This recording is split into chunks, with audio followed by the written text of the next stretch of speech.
Pizza மூவில notice பண்ணது, சூதுகவ மூவில பிடிச்சது, ஃபேன் ஆயது நடுவில் கொஞ்சம் பக்கத்துல.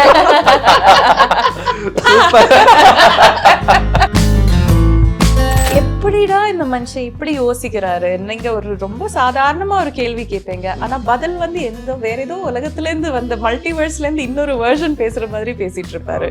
Fan of his brain also. உங்களை பத்தி இப்போ இன்டர்வியூக்கு வரோன்னு சொல்லிட்டு பார்க்கும்போது சர்ப்ரைசிங்கா வந்து நீங்க சிங்கர்னு தெரியுது.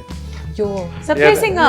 எனக்கு தெரியல மேடம், எனக்கு தெரியல மேடம். உங்களுக்காக நான் பாட மாட்டேன். First song was Kale Kale. Yeah. Right? GV Prakash.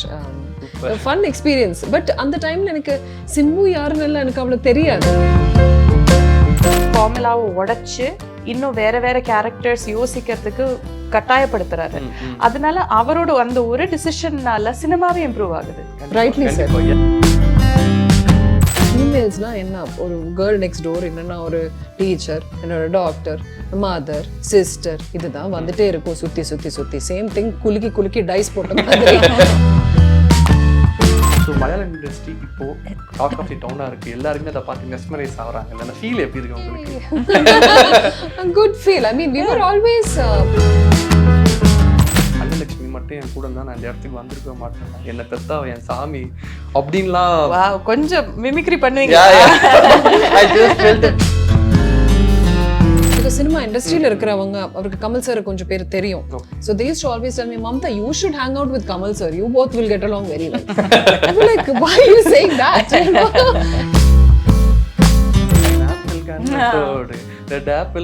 அந்த பாட்டு வந்து எனக்கு ஏன் பிடிக்குன்னு சின்ன வயசுல இருந்து அந்த பாட்டு நான் பார்ப்பேன்.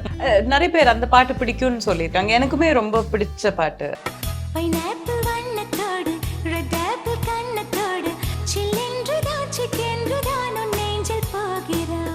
அச்சோ இல்லப்பா.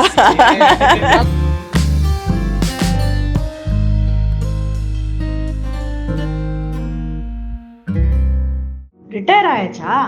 வண்டலூர் எலமெண்ட்ஸ் மதுரம்ல ஃபிளாட் வாங்கிக்கோங்க. ரிட்டையர்ட் லைஃபா ஆனந்தமா என்ஜாய் பண்ணுங்க. சோ வணக்கம் மேம். Hi, வணக்கம். ரெண்டு பேரும் எப்படி இருக்கீங்க? சூப்பர். சோ கார்ஜியஸா இருக்கீங்க ரெண்டு பேருமே. Thank you. Okay, so Maharaja Vijay Sethupathi 50th film. இந்த ஃபிலிம்ல இந்த கதை கேட்டு இந்த ரோல் நம்ம பண்ணலாம்ப்பா அப்படின்னு சொல்லிட்டு எந்த பாயிண்ட்ல முடிவு பண்ணீங்க? எனக்கு விஜய் சேதுபதி இருக்காருன்னு சொன்னோடனே நான் மனசுல எஸ் சொல்லிட்டேன். Okay, so that was easy. அதுக்கப்புறம் தான் கதை, என் கேரக்டர் அதெல்லாம் கேட்டு அனுராக் கஷ்யப்ங்கிற ஒரு பேரு, பேஷன் ஸ்டுடியோஸ்ங்கிற ஒரு ப்ரொடக்ஷன் கம்பெனி, எல்லாமே எனக்கு ரொம்ப பாசிட்டிவாக பட்டது. ஸோ அதனால எஸ் சொன்னேன். But primarily I think Vijay Sethupathi கூட ஒர்க் பண்ண கிடைக்கக்கூடிய ஒரு ஆப்பர்ச்சுனிட்டி, அது மிஸ் பண்ண வேண்டாங்கிறதுனால. And it's a beautiful story, நல்ல ஒரு ஸ்டோரி. ரொம்ப என்ன சொல்கிறது, ஒரு இப்போ வர சினிமாக்கள்லேருந்து கொஞ்சம் வித்தியாசமாக தான் இருக்கும். எவ்வளோ க்ளீஷேடாக இருந்தாலுமே it is a different treatment. ஒரு ஷேக்ஸ்பியரியன் நாவல் படிக்கும்போது நம்மளுக்கு ஒரு தாக்கம் ஏற்படும் இல்லையா, அந்த மாதிரியான ஒரு தாக்கம் ஏற்படுத்தக்கூடிய ஒரு ஸ்டோரி. ஓகே, ஸோ நீங்கள் எப்படி இந்த படத்துக்குள்ளே வந்து கதை கேட்டது ஓகே இப்போ அதை பண்ணலாம், ஏன்னா நீங்கள் ரொம்ப கேப் எடுத்து தான் தமிழ் படம் பண்ணுறீங்க. ஸோ அந்த இந்த படம் சூஸ் பண்ணுறதுக்கு என்ன காரணம்?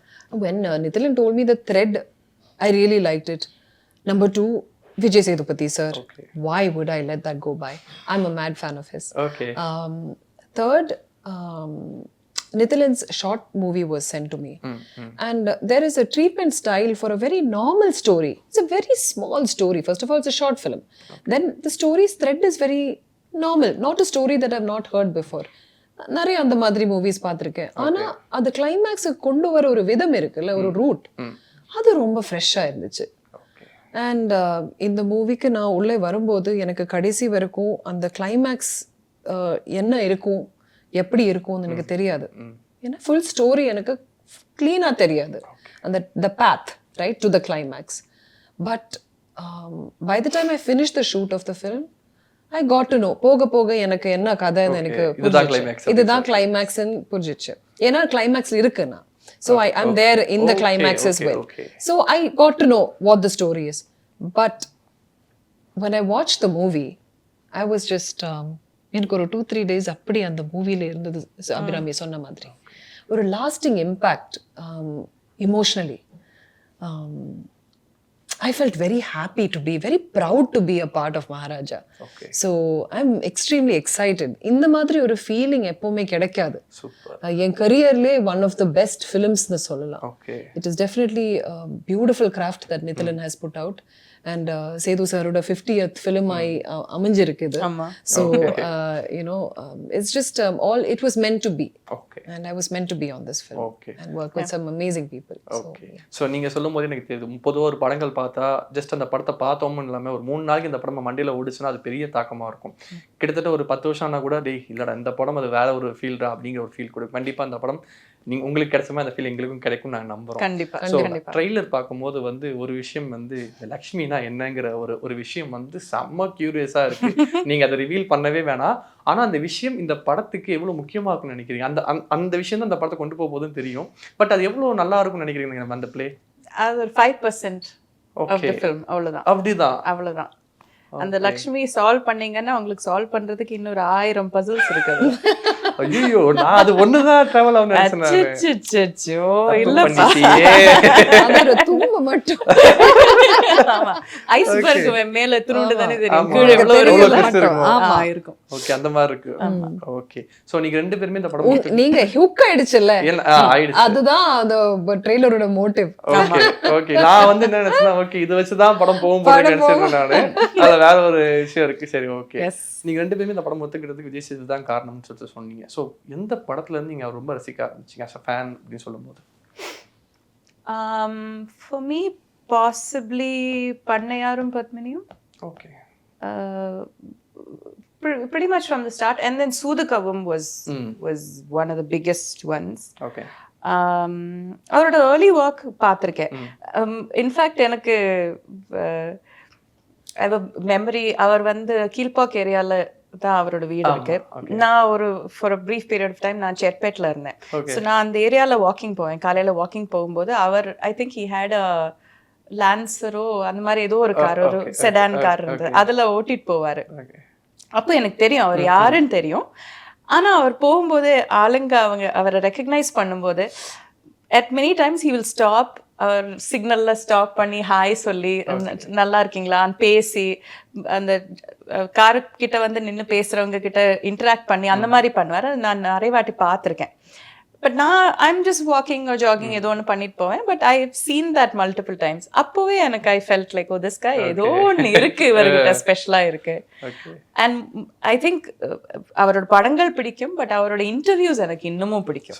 ஒரு பிலாசபர் மாதிரி பேசுவார். எப்படிடா இந்த மனுஷன் இப்படி யோசிக்கிறாரு, நீங்க ஒரு ரொம்ப சாதாரணமா ஒரு கேள்வி கேட்பீங்க, ஆனா பதில் வந்து வேற ஏதோ உலகத்துல இருந்து வந்த மல்டிவர்ஸ்ல இருந்து இன்னொரு வெர்ஷன் பேசுற மாதிரி பேசிட்டு இருப்பாரு.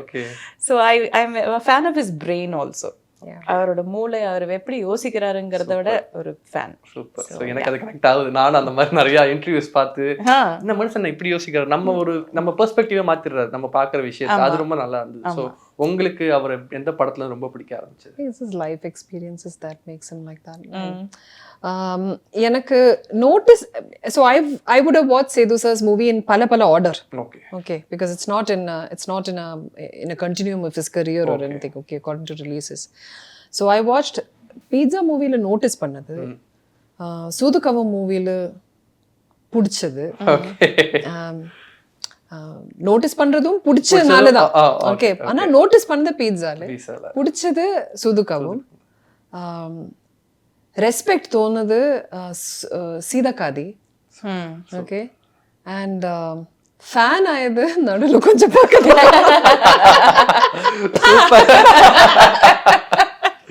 ஓகே, இந்த மீட்டர் இந்த ஒன் பர்சன் அங்க இங்க எல்லாம் என்ன பண்ணிட்டு இருக்கேன் கரியர் வச்சு.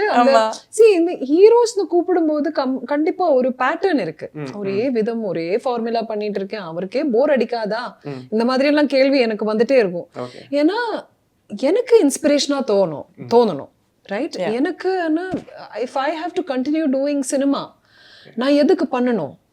எனக்கு டு லுக் அப், ஒரு இன்ஸ்பைரிங் ஒரு ரோல் மாடல் எனக்கு somebody has to be there in the industry. இல்லைன்னா எனக்கே போர் அடிக்கும் சேம் திங் பண்ணி. ஏன்னா ஸ்டீரியோடிபிக்கல் கேரக்டர்ஸ் வந்துட்டே இருக்கும். ஃபீமேல்ஸ்னா என்ன, ஒரு கேர்ள் நெக்ஸ்ட் டோர், இல்லைன்னா ஒரு டீச்சர், என்னோட டாக்டர், மதர், சிஸ்டர், இதுதான் வந்துட்டே இருக்கும் சுத்தி சுத்தி சுத்தி. சேம் திங் குலுக்கி குலுக்கி டைஸ் போட்ட மாதிரி இந்த மாதிரி தான் ரோல்ஸ் ஆஃபர் வந்துட்டே இருக்கும். ஆனா சரி, எவ்வளோ நம்பர் 1ல வந்தாலும் நம்பர் 2 பொசிஷன்ல வந்தாலும் கேரக்டர் ரோல்ஸ் பண்ணணும். ஒரு உள்ள இருக்கிற ஆர்டிஸ்டை எக்ஸ்ப்ளோர் பண்ணணும். Don't restrict your self as an actor even if you become a star. Those sort of things you learn from people like him, Kamal sir. And ரெண்டு பேரும் பார்த்தால் ஒரு கொஞ்சம் philosophical mind இருக்கிற, you know, they're owners of, you know, two owners of very philosophical minds. In that space, they're both people that I really connect with. Because I've also had very tremendous life experiences in my own way, even though I'm much younger. I remember the time when I had moved to LA. ஒரு 10 வருஷம் முன்னாடி நான் loss ஏஞ்சலஸ்க்கு move ஆன டைம்ல, அதுக்கு பிறகு I had some Tamil friends and they used to always tell me, Mamta, நீங்க ரெண்டு பேர், because சினிமா இண்டஸ்ட்ரியில இருக்கிறவங்க அவருக்கு கமல் சார் கொஞ்சம் பேர் தெரியும். So they used to always tell me, Mamta, you should hang out with Kamal sir, you both will get along very well. I'd be like, why are you saying that? And I'd be like, இல்ல, you both talk the same way, you both think the same way, அந்த மாதிரி. அப்போ ரொம்ப நாள் கழிச்சு when I'm meeting somebody like Sethu sir, ஒரு guess இருக்கும்ல, சேது சாரோட கேரக்டர்ஸ் எல்லாம் பார்க்கும்போது அவங்க இப்படி இருப்பாரு, maybe in real life he is like this, because அந்த ஒரு தனி ஒரு பெர்ஸ்பெக்டிவ் இருக்குல்ல, that is what is showing through his eyes when he approaches his characters, how he visualizes it. எனக்குன்னு ஒரு some connection I'm feeling through just seeing him in movies. Because I've not met him in person or interacted that much in person. Only met him once, but I didn't interact. So Maharaja said ku vanda time la, I already know that I'm in love with this man. Okay. And I'm already in love with how his mind works, how he sees the world, seeing the world through his eyes, seeing his choice of cinemas through his eyes. And ஒரு curiosity இருக்குல்ல, அந்த மாதிரி ஒரு admiration இருக்கு எனக்கு sir மேல. So now I don't know, I think I'm really fascinated by somebody like Sethu sir. I'm actually running short of words. அது எப்படி அந்த ஒரு I can't, fan is a very small word when you put that love and admiration next to it. I can't say that I'm just his fan. I don't know, I see him, I have a different type of respect for him. Okay. So people like that in this industry, Indian cinema vile அந்த மாதிரி artists ரொம்ப கம்மி. Okay. So I'm very privileged to have an opportunity like this film to work with him. Any number of movies that come to work with him, I will say yes to it. Super. Same. Okay. நீங்க உங்களுக்கு அப்படி 100%. சாரோட பிரசன்ஸ்ல இருக்கானே எனக்கு பிடிக்கும். Correct. And also அவர் பண்ணக்கூடிய ரொம்ப அழகான ஒரு விஷயம் என்னன்னா, அவர் சூஸ் பண்ற கேரக்டர்ஸ் இவ்வளோ டைவர்ஸான கேரக்டர்ஸ் சூஸ் பண்றதுனால he will force filmmakers to think differently. அந்த ஸ்டீரியோடிபிக்கலான ஒரு ஃபார்முலாவை உடைச்சு இன்னும் வேற வேற கேரக்டர்ஸ் யோசிக்கிறதுக்கு கட்டாயப்படுத்துறாரு. அதனால அவரோட அந்த ஒரு டிசிஷன்னால சினிமாவே இம்ப்ரூவ் ஆகுது. Rightly said. இல்லையா? ஸோ அதனால நம்ம எல்லாரும் பெனிஃபிட் பண்றோம். So hopefully in the next few years அவருக்காக வேற மாதிரி யோசிக்கிறவங்க மற்றவங்களுக்காகவும் வேற மாதிரி யோசிச்சு பெட்டர் அண்ட் பெட்டர் கான்டென்ட் உருவாக்குவாங்க. அவர் இதெல்லாம் யோசிச்சு இந்த மாதிரி பண்றாரா இல்லையான்னு எனக்கு தெரியல. But because of his stand he is improving cinema as a side effect. Isn't that amazing? Actually சொன்னா எங்க ஜெனரேஷன் வரும்போது வந்து அவர் கொடுத்த அந்த நடுவில் கொஞ்சம் பக்கத்த கணமாகட்டும், சுதுக்கம் படம் இதெல்லாம் வந்து ஒரு மெயின் ஹீரோஸ் பண்ணுவாங்களான்னு கேட்டா இல்ல. பட் அவர் மெயின் ஹீரோ ஆனதுக்கு கூட வில்லன் ரோல் பண்ணுவாரு, சைட் கேரக்டர்ஸ் பண்ணுவாரு. அதெல்லாம் அந்த இல்லப்பா நான் ஹீரோ ஆயிட்டா இதெல்லாம் பண்ணணும்னு பண்ணாம அந்த கேரக்டருக்கு என்ன இம்பார்ட்டன்ட்டோ அதை ஜஸ்டிஃபை பண்ணிட்டு மனுஷன் போயிட்டே இருப்பாரு. அதாவது அவர் அந்த தாக்கம் நமக்குள்ள ஏற்பட்டுரும். அவர் எல்லா விதத்துலையுமே ரொம்ப கவர்ந்தார்னே சொல்லலாம். ஸோ 50வது படம்ங்கும் போது அவரோட ஃபிலிம் கேரியர்ல ஒரு பெரிய மைல்ஸ்டோனான படம். ஸோ நீ இவ்வளோ ரசிச்ச ஒரு ஆள் செட்டில் அவங்க கூட நடிக்கும் போது இதெல்லாம் அவர்கிட்ட சொன்னீங்களா? அவர் என்ன சொன்னார் அதுக்கு? அவர் ரொம்ப ஈஸியாக பேசுவார்ல, அது பெருசாக எடுத்துக்க மாட்டார். அதெல்லாம் எப்படி பேசினாரு? எனக்கு அந்த அளவுக்கு பேசுறதுக்கான டைம் செட்ல கிடைக்கல. ஓகே. பிகாஸ் அது ஷூட்டிங்ல பிஸியா இருக்கும், அந்த மாதிரி போயிட்டு இருக்கும். பட் இந்த ப்ராசஸ் ஆஃப் த ப்ரொமோஷன் ப்ராசஸ்ல தான் இன்னமும் பேசுறதுக்கு, இப்போ பிளேன்ல போயிட்டு இருக்கும்போது ஒரு ஊர்ல இருந்து இன்னொரு ஊருக்கு டிராவல் பண்ணும்போது, இல்லை ஒரு லொகேஷன்ல இருந்து இன்னொரு லொகேஷன் போகும்போது தான் கொஞ்சம் பேசுறதுக்கான வாய்ப்பு கிடைச்சது. But I will not forget அவர் ஃபர்ஸ்ட் டைம் மீட் பண்ண அந்த ஒரு மீட்டிங். எனக்கு இட் வாஸ் ஸோ இன்ட்ரெஸ்டிங். எனக்கு நான் அப்போ அவரோட ஃபர்ஸிங்கிற சீரீஸ் பார்த்துட்டு இருந்தேன். அந்த சீரீஸ் பார்த்துட்டு இருக்கும்போது I was in the middle of an episode. அப்போ என்னோட ஸ்டாஃப் வந்து சொன்னாங்க, மேடம் விஜய் சேதுபதி சார் வந்து பக்கத்து செட்டில் ஷூட்டிங் பண்ணுறாரு, அவர் கேரவேன் வந்து நம்ம கேரவேன்லேருந்து 10 அடி தூரத்தில் தான் பார்க் பண்ணியிருக்காங்கன்னு சொல்லி எனக்கு வந்து சொல்லும் போது நான் சொன்னேன், நம்ம போய் பார்க்கலாம், நம்ம லெட்ஸ் கோ மீட் ஹிம் சொல்லிட்டு நான் போனபோது அந்த கேரவேனுக்குள்ள ஒரு கிட்டார் இருந்தது, ஒரு பியானோ இருந்தது, அண்ட் சுற்றி வந்து ராமர் ஃபோட்டோஸ் ஒட்டி இருந்தது. அண்ட் ஐ நோ அவரோட வீடியோஸ், அவரோட இன்டர்வியூஸ் பார்த்ததுனால எனக்கு தெரியும் அவர் அந்த அளவுக்கு ரிலிஜியஸ் ஆன ஒரு மனுஷன் கிடையாதுன்னு எனக்கு தெரியும். ஸோ நான் கேட்டேன், ஏன் சார் இந்த மாதிரி ரொம்ப கோயில் மாதிரி வச்சிருக்கீங்களே கேரவேனை, ஏன்னு கேட்டேன். ஸோ ஹீ டோல்ட் மீ, அந்த அப்போ பண்ணிட்டு இருக்கிற ஒரு ரோலுக்கு ஸ்ரீராமரோட அந்த கதையிலேருந்து he had some inspiration அதை எடுக்கிறதுக்காக. ஸோ அந்த ரோலை பற்றி கேரவேனில் உட்காந்து யோசிச்சுட்டு இருக்கும்போது அந்த ராமர் ஃபோட்டோ பார்க்கும்போது that will influence அந்த கேரக்டர் அவர் எப்படி அப்ரோச் பண்றாருன்ட்டு. எவ்வளோ கமிட்டடா இருக்கு அந்த மனுஷன். இல்ல சப்ளிமினலி கூட நம்ம யோசிக்கிற ஒரு லெவல் இருக்கு, அதுக்கு கீழே நம்ம யோசிக்காத ஒரு லெவல்ல நம்ம பிரெயின் ஒர்க் பண்ணிட்டு இருக்கு இல்லையா, அந்த லெவல்ல இன்ஃப்ளூயன்ஸ் பண்றதுக்காக அவரோட என்வாயன்மெண்ட் அவர் சேஞ்ச் பண்றாரு. இல்ல இது மாதிரிலாம் யார் பண்ணுவாங்க? சோ ஃப்ரம் தேர், அதுலேருந்து அந்த டைம்லேருந்து அவர் பற்றி நான் தெரிஞ்சுக்கிட்ட விஷயங்கள். And he has an amazing family. Have you met his family? அவரோட ஒய்ஃப் ஆகட்டும், அவரோட பசங்களாகட்டும், such a beautiful family. And so ஒரு மனுஷன் வந்து இவ்வளோ சக்ஸஸ் அடைஞ்சதுக்கு அப்புறமும் அவங்க ஃபேமிலி அவ்வளோ டவுன் டு அர்த், கிரவுண்டடாக இருக்கிறாங்கன்னா, that whole dynamic, that whole environment, அவரை சுற்றி இருக்கிற என்வாயன்மெண்ட்டே ரொம்ப பியூராக இருக்குது. அது வந்து so those are the things that really influence me. See, வெளியிலலாம் வந்து I know that in Hollywood and all that, you know, actor prepares ஒரு process இருக்கு. Okay, how to take inspiration, how to keep yourself surrounded with elements that will help you get closer to the character that you're going to deliver. அப்போ இந்த மாதிரி ஒரு practice is not very it's not very much practiced in amongst actors in this industry. ஏன்னா இங்க very easy on the hero worship, star worship இருக்கு, which does limit. I don't know why stars don't ask themselves, aren't you limiting yourself? They have to ask themselves those questions. Ana, the moment fame and money is already come and someone's already given you a superstar pattam, and the kelvi is stopped. That's the end of questioning the whys and, you know, what else is out there, what ifs, right? So I think that question should always be there, regardless. I mean, if you're a banker, you should still ask yourself those questions. If you're an actor, you should still ask. Even if you're a star, you should ask yourself those questions. So when you're hungry for power and position, there are many ways in which you're already limiting yourself, especially when the adoration and the glorification is beyond, you know, beyond what you actually deserve. Because becoming a star does not mean that you're a successful person. You have success in one way, but you're unsuccessful in several other ways.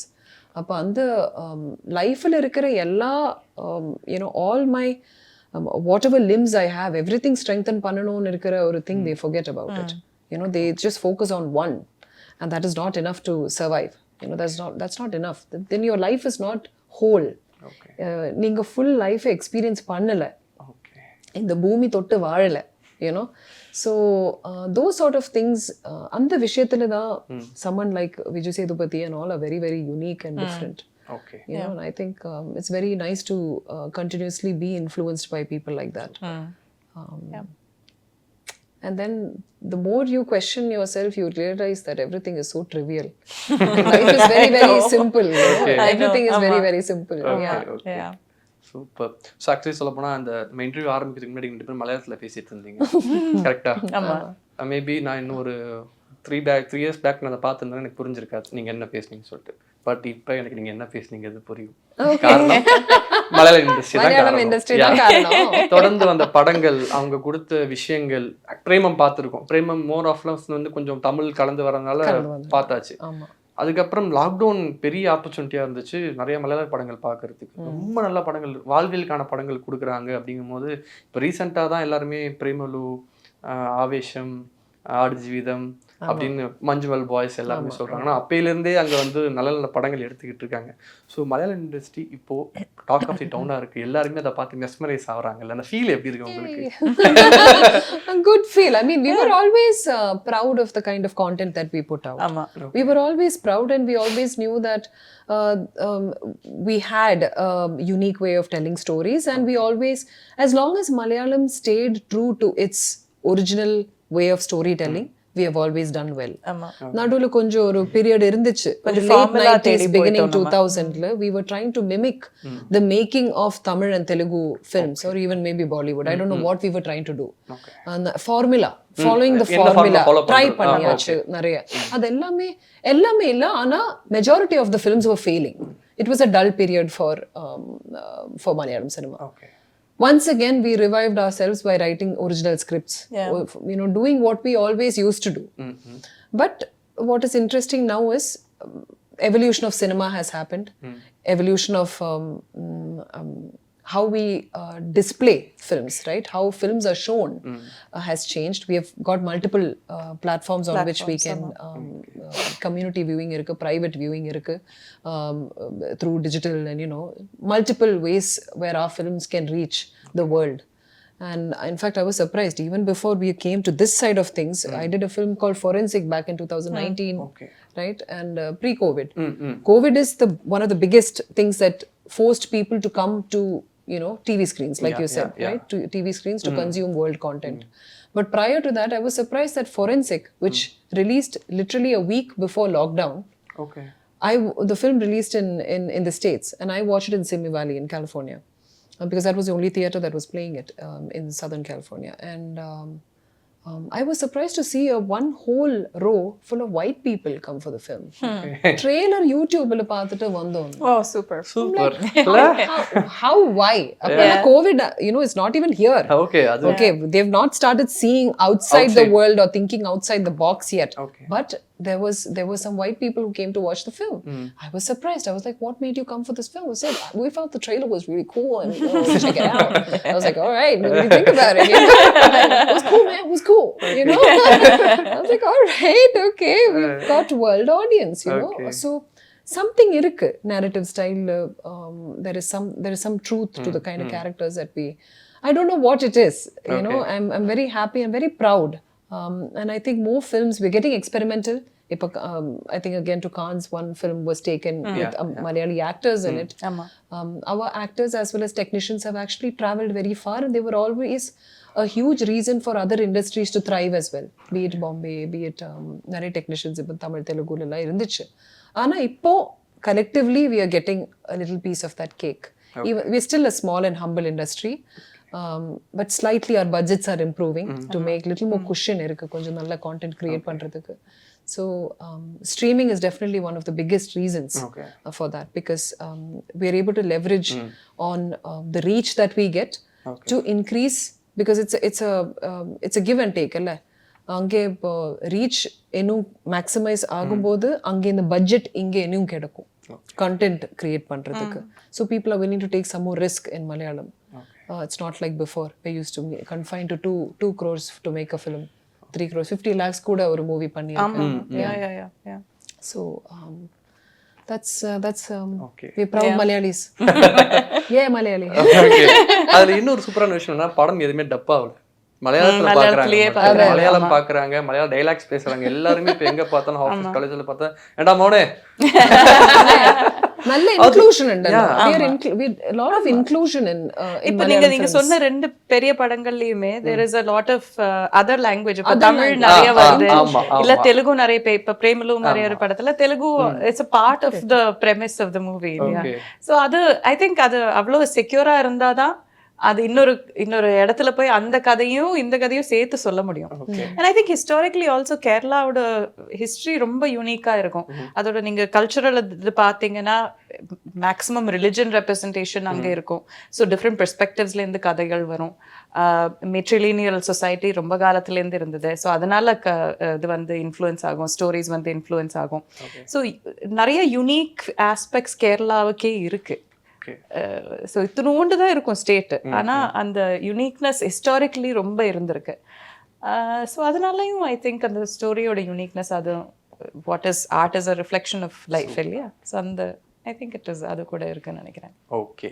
So வந்து இதுக்கு முன்னாடி நீங்கள் தமிழில் நிறையா படங்கள் நீங்கள் பண்ணியிருக்கீங்க, நீங்களும் பண்ணியிருக்கீங்க. உங்களோட படங்கள் சொல்லப்போனால் எனக்கு வந்து விருமாண்டி ரொம்ப பிடிக்கும், மிடில் கிளாஸ் மாதவன் ரொம்ப பிடிக்கும், சார்லி சாப்ளின்ல ஒரு கேரக்டர் ரொம்ப பிடிக்கும், சமுத்திரம் ரொம்ப கேரக்டர் பிடிக்கும். ஆனால் அந்த 4-5 படங்களில் வந்து எனக்கு ரொம்ப ஹார்ட் ஃபில்டாக நினச்சது பார்த்தீங்கன்னா அன்னலட்சுமி தான்.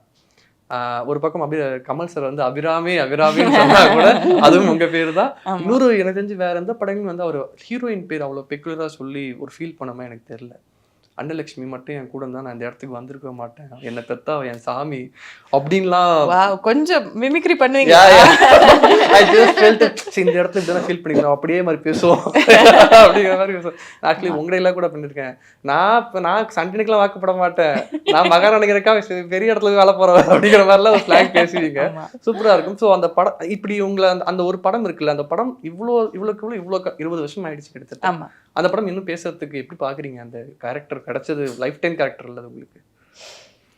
சரி, அந்த படம் பண்ணும்போது இவ்வளோ நாள் அந்த படம் படும்னோ இல்லை இந்த கேரக்டர் அவ்வளோ ஒரு இன்ஃப்ளூயன்ஷியலான கேரக்டர் ஆகும்னோ அதெல்லாம் யோசிக்கிறதே கிடையாது. ஐ டோன்ட் திங்க் எந்த படம் பண்ணும்போது அந்த மாதிரி ஒரு ஃபார் சைட்டட்னஸ் யாருக்குமே இருக்காது. அது ஏதாவது ஜோசியருக்கு தான் அந்த மாதிரி எல்லாம் சொல்ல முடியும். அது நான் ஜோசியர் கிடையாது, எனக்கு அந்த மாதிரி விஷன் எல்லாம் கிடையாது. நம்ம பண்ற ஐ திங்க் ஒரு சில கேரக்டர்ஸ் அந்த மாதிரி அமையும். அந்த வரலாறுலயே இதை சொல்லாம, இந்த பேர் சொல்லாம, இந்த படத்தை பத்தி பேசாம நம்ம மூவி வரலாறு பத்தி பேச முடியாதுங்கிற மாதிரி அதெல்லாம் அமையறது. அது எனக்கு கிடைச்சதுங்கிறது I'm always grateful for it. ஆனா அதை 2 விதத்துல நான் பாக்குறேன். அது வந்து எனக்கு ஒரு blessing and it's also a carrot. ஏன்னா நம்ம ஏதாவது ஒன்ன தாண்டி நம்ம இன்னமும் ஒன்று பண்ணணுங்கிறதுக்காக நம்ம ஏதாவது ஒன்று இருக்கணும். ஸோ அது எனக்கு எப்பவுமே ஊக்கம் கொடுத்துட்டு இருக்கோம். இதுக்கப்புறம் நான் என்ன பண்ண போறேன்? ஸோ நீங்க விரும்மாண்டின்னு சொல்ற அதுக்கு காமா போட்டு இன்னொரு பேரும் சேர்க்கணும், இல்ல அன்னலட்சுமிக்கு தாண்டி ஒரு காமா போட்டு இன்னொரு பேரும் சேர்க்கணுங்கிறது தான் என்னோட எப்பவுமே ஒரு நோக்கமா இருக்கும். அதோட நின்றக்கூடாது. So that is a huge motivation factor for me as well.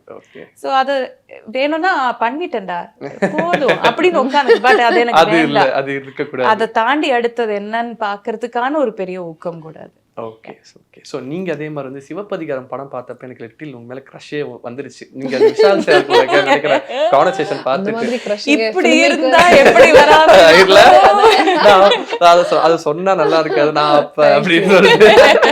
Okay. So வந்து அந்த படம் ஆகட்டும், குரு என் ஆளு, அதுக்கப்புறம் பார்த்தீங்கன்னா தடையற தாக்க செம்ம படம். ஆனா கொஞ்சம் கேப் தான். ஆமா, பட் பண்றீங்க, செலக்டிவா பண்றீங்க. ஸோ அந்த தமிழ் படங்களோட எக்ஸ்பீரியன்ஸ் உங்களுக்கு இப்போ பார்க்க எப்படி இருக்கு? ஓகேப்பா நான் நல்லதான் பண்ணியிருக்கேன் அப்படிங்கிற மாதிரி இருக்கா, இல்ல ஏதாவது மிஸ் பண்ண ஃபீலிங் இருக்கா தமிழ் படம்? இல்ல, இன்னும் நிறைய பண்ணணும்னு இருக்கு. மிஸ் பண்ண ஃபீலிங் எனக்கு இல்ல. ஏன்னா நான் தமிழ்ல இருந்து எனக்கு பிரேக் எடுத்த மாதிரி இல்ல. ஏன்னா பிஸி ஆயிட்டே இருந்தது. Something or the other I kept doing and Malayalam was keeping me very very busy. There was no gap for me to even do. கொஞ்சம் இப்போ இங்கே வந்து ஃப்ரெண்ட்ஸ் கூட பேசும்போதெல்லாம் மம்தா இங்கே ஏதாவது பிஆர் பண்ணுங்க, நீங்க இங்கே வந்து படம் பண்ணும். கேப் எங்கே? இங்க வந்து பிஆர் அங்க ஃபோக்கஸ் பண்றதுக்கே எனக்கு டைம் இல்லை. இல்லைன்னா யாராவது ஒரு ரெப்ரசன்ட் பண்ணி என்னை அங்கே வைக்கணும். அந்த மாதிரி ஒரு அவ்வளோ இதுக்குள்ளே அங்கே டீப் போய் அவ்வளோ ஒரு ப்ரொஃபஷனல் ஒரு அப்ரோச் நான் எடுக்கலை, to be honest. I always felt that my work should speak for itself and it will bring me my next work. You know, is always what I've adopted in life, and till today that is what I believe. So I think I've achieved a certain level of maturity, where screen maturity, where characters எனக்காக design பண்ணி அது வருவாங்க, அப்படி ஒரு நம்பிக்கை இருக்கு என்னோட body of work in Malayalam வச்சு. And definitely when you say Malayalam industry is doing very well, I think Malayalam artists also poga poga will get recognized and get where they need to get. Maharaja is definitely a good step for me to, you know, kind of make that comeback and for once again, you know, Tamil people and all to know that Mamta is doing some work again. And fortunately, I actually okayed another script which I just started shooting for. It's a brother-sister movie in Tamil. And I've never done a character like this in my entire career. Okay. ஏன்னா அப்படி ஒரு மம்தாவை தெரிஞ்ச மம்தாவை அப்படி imagine பண்றதுக்கு ரொம்ப கஷ்டம். Okay. I've always wanted to see myself like that. உங்களை பத்தி இப்போ இன்டர்வியூக்கு வரோம்னு சொல்லிட்டு பார்க்கும்போது சர்ப்ரைசிங்கா வந்து நீங்க சிங்கர்னு தெரியுது. ஐயோ சர்ப்ரைசிங்கா எனக்கு தெரியல மேடம், எனக்கு தெரியல மேடம். உங்களுக்காக நான் பாட மாட்டேன். இல்ல எனக்கு என்னன்னா நம்ம அப்பெல்லாம் ரொம்ப இதா எனக்கு தெரியாது ஆக்டர்ஸ் எல்லாம் பாடுவாங்கன்னு சொல்லிட்டு எனக்கு ஆண்ட்ரியா பாரு ரொம்ப லேட்டா தான் தெரிய வந்தது. வந்து நீங்க ஏதோ பெரிய பாறை கடியில உட்கார்ந்திருக்கீங்கன்னு நினைக்கிறேன். நினைக்கிறேன் சோசியல் மீடியா எல்லாம் தட்டி பாக்குறது இல்லையா? பாக்குறேன். எனக்கு பார்த்தோன்னே சரி மேபி எனக்கு சப்கான்சியஸ் மைண்ட்ல இருந்திருக்கலாம், எனக்கு தெரியல. அப்பனா பார்க்கும்போது நீங்க சர்ப்ரைஸ் ஆயிடுச்சு. டாடி மம்மி சாங் இவங்க பாடிருக்காங்க, என்னடா அது இவங்க இந்த வாய்ஸ்ல இவங்க தான் பாடினதா அப்படிங்கிற மாதிரி இருந்துச்சு. ஸோ அந்த சிங்கிங் எக்ஸ்பீரியன்ஸ் எப்படி என்ஜாய் பண்றீங்க இப்போ? ரொம்ப எனக்கு ரெக்கார்ட் பண்றதுக்கு ரொம்ப பிடிக்கும். இது வேற மம்தா, ரெக்கார்டிங் ஸ்டுடியோக்குள்ளது வேற ஒரு பர்சன். நான் எப்பவுமே சொல்லுவோம், நான் யூஎஸ்ல இருக்கும் போதும் நான் ரெக்கார்டிங் ஸ்டுடியோல இருக்கும் போது தான் நான் மம்தா இருக்கேன். Like you know I feel like I am my self because I am little Crazy. எனக்கு என்னோட எனர்ஜியை கண்ட்ரோல் பண்ண முடியாது. நான் ஹியூமர் பண்ணிட்டே இருக்கும். ஏதாவது I will make jokes on my self, you know on the music director I'll make fun of him. Most number of songs recorded was with Devi Sri Prasad. Yeah. And you can imagine he's also one live wire, right? But the whole thing shifts when I was recording with Kiravani sir. Okay. நிறைய பேர் அந்த மாதிரி I've recorded with. And my first song was Kale Kale. Yeah. Right? GV Prakash. But at that time, I think GV was also at the beginning of his career. Stage, yeah. I remember Simbu was with me in the recording studio. Super. A fun experience. But at the time, எனக்கு Simbu யாருன்னு எனக்கு அவ்வளவு தெரியாது. I was also just starting my career at the time. Okay. You know, but I love recording songs. But off late, I've not been singing some songs because you become an actor. And then where you put your name as a singer also matters. All these things, you know, there's a commercial side to a lot of things. You know, you have to be careful where you put your name. So, because in between Malayalam, after delivering a lot of hits in Tamil and Telugu, in Malayalam I had gone and sung for a couple of films, which I felt would be just nice to sing. But it does impact me as an artist, like as an actor. So they're like, okay, Mamta, you might be one of the top actors in Malayalam. Why would you go and sing for that film? Okay. You know, you're kind of diluting your where you are. You know, so I never looked at it like that. But nariya peru will come and tell me, will advise me. Sometimes I will think I have to take what they're telling me because maybe they're saying it for my good. You know, and I should also be a little careful. அப்படி கொஞ்சம் குறைஞ்சு போச்சு இப்போ recording பண்றதுலாம். ஆனா ரொம்ப பிடிக்கும். Singing தான் எனக்கு ரொம்ப ரொம்ப பிடிச்ச ஒரு thing. I used to always do it as a kid and I always felt music is timeless. Super. Okay. அதுக்கு ஒரு ஏஜ் இல்லை. Okay ma'am. ஸோ கடைசியாக 2 கேள்விகளை நான் முடிச்சிடுறேன். உங்களை பற்றி சொல்லும் போது உங்கள் பாடல்கள்னு எல்லாருமே வந்து விரும்மாண்டி பாட்டு சொல்லுவாங்க. எனக்கு ரொம்ப பிடிச்ச பாட்டு பார்த்தீங்கன்னா பைனாப்பிள் கண்ணோடு ரெட் ஆப்பிள் கண்ணு, அந்த பாட்டு வந்து எனக்கு ஏன் பிடிக்குன்னு சின்ன வயசுலேருந்து அந்த பாட்டு நான் பார்ப்பேன். ஸோ அந்த பாட்டு நிறைய பேர் சொல்லியிருக்காங்களா உங்ககிட்ட அந்த பாட்டை மென்ஷன் பண்ணி உங்கள் கண்ணு ரொம்ப அழகாக இருக்கும் அதில்? ஓ தேங்க்யூ. நிறைய பேர் அந்த பாட்டு பிடிக்கும்னு சொல்லியிருக்காங்க. எனக்குமே ரொம்ப பிடிச்ச பாட்டு. ஓகே. அதை ஷூட் பண்ணும்போது ரொம்ப என்ஜாய் பண்ணி ஷூட் பண்ணோம். அந்த படத்துல இருந்து அப்படியே அந்த கோயம்புத்தூர் ஸ்டைல் சேலை தான் ஃபுல்லா கட்டியிருப்பேன். அதுல இருந்து ஒரு மினி ஸ்கர்ட் போட்டுட்டு ஆடிட்டு ஷார்ட் ஸ்கர்ட் போட்டு ரெட்டை ஜடை எல்லாம் போட்டுட்டு அதெல்லாம் ரொம்ப நல்லா இருக்கும். I really had fun shooting for that song. எனக்கும் ரொம்ப பிடிச்ச பாட்டு. ஓகே. ஸோ நான் கடைசியாக இப்போ ரீசெண்டாக விரும்பாண்டி படம் பார்க்கும்போது கூட வந்து எனக்கு வந்து விரும்பாண்டியான லட்சியம் டிஸ்பேர் ஹஸ் டு பி சேர்ந்திருக்கணும் அப்படிங்கிறது தான். இப்போ ரீசெண்டாக அதுக்கு ஒரு ஃபோட்டோ நான் பார்த்தேன். என் மனசில் அவ்வளோ சந்தோஷம் இருந்துச்சு அப்போ திருப்பி அந்த ஃபோட்டோ பார்க்கும்போது. ஸோ தக் லைஃப் எப்படி இருக்கு அந்த எக்ஸ்பீரியன்ஸ் இப்போ பார்க்கும்போது? ரொம்ப ரொம்ப நல்ல ஒரு எக்ஸ்பீரியன்ஸ். எனக்கு அது என்ன சொல்கிறது, ஆஸ் அ ஃபேன் அது எனக்கு it's very exciting moment, always exciting Kamal சாரோட ஒர்க் பண்ணுறது. But I think this is also beautiful character. நான் சொன்னேன் இல்லையா, அந்த ஒரு காமா போட்டு அடுத்த ஒரு கேரக்டர் பேரை போடுறதுக்கு அதுக்கு இது ஈடு கொடுக்கும்னு நான் நினைக்கிறேன். So I'm very grateful. மறுபடியும் இந்த காம்பினேஷன் வருது, அதுவும் எக்ஸாக்ட்லி 20 years லேட்டருங்கிற மாதிரி. அது சார்ட் ஆஃப் ஒரு கோயின்சிடன்ஸ், பியூட்டிஃபுல் கோயின்சிடன்ஸ் வந்து யூனிவர்ஸ் கிரியேட் பண்ணி கொடுத்தது. எனக்கு ரொம்ப சந்தோஷமா இருக்கு. சூப்பர். ஸோ ஓகே, மகாராஜா படம் விஜய் சேதுபதியோட 50வது படம் மிகப்பெரிய ஹிட் ஆகும், அது எந்த டவுட்டும் இல்லை நீங்கள் சொன்ன வரைக்கும். ஸோ உங்களோட ஃபேன்ஸுங்க எல்லாருமே வந்து இந்த படம் பார்த்து சந்தோஷமடையவா நான் நம்புறேன். எங்களுக்கு இன்டர்வியூ கொடுத்து ரொம்ப நன்றி madam. Thank you so much Gautam. Nice talking to you. Thanks ma'am. Thanks. Retire ஆயாச்சா? வண்டலூர் எலமெண்ட்ஸ் மதுரம்ல ஃபிளாட் வாங்கிக்கோங்க. ரிட்டையர்ட் லைஃபா ஆனந்தமா என்ஜாய் பண்ணுங்க.